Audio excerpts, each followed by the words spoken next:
today I am making some perfume extracts and ingredient extracts. So in this one, I took fresh Neroli blossoms from my citrus plants and just kept adding them as I got them so that my tree would grow into alcohol. And now I can use that in my serums and other formulations.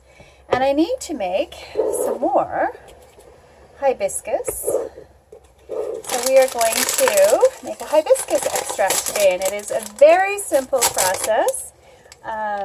Easy peasy, lemon squeezy kind of thing. Show you how that's done.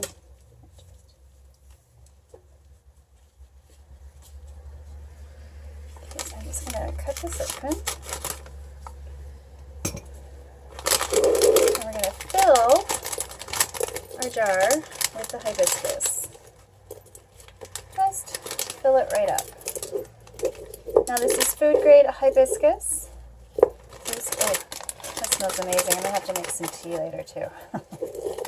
We just fill it right up. You can do this with roses, which is another one I need to make, and with lavender, again, another one. I also make my own hydrosols. We may try to make some hibiscus hydrosol as well. The alcohol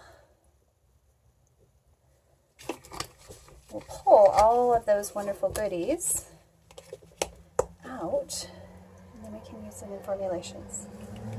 All right, isn't that beautiful?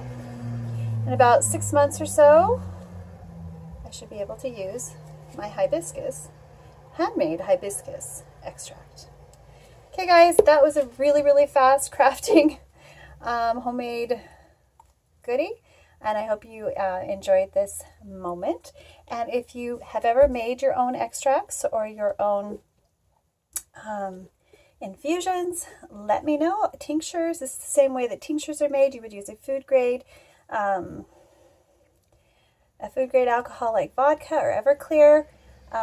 This is strictly for the skin, so I'm using perfumery alcohol. All right, so we'll see y'all next time. Bye for now. All right, so we have an update on the hibiscus extract. See how it's changed and how beautiful it's become. And now I can use this in some of my formulations. All right.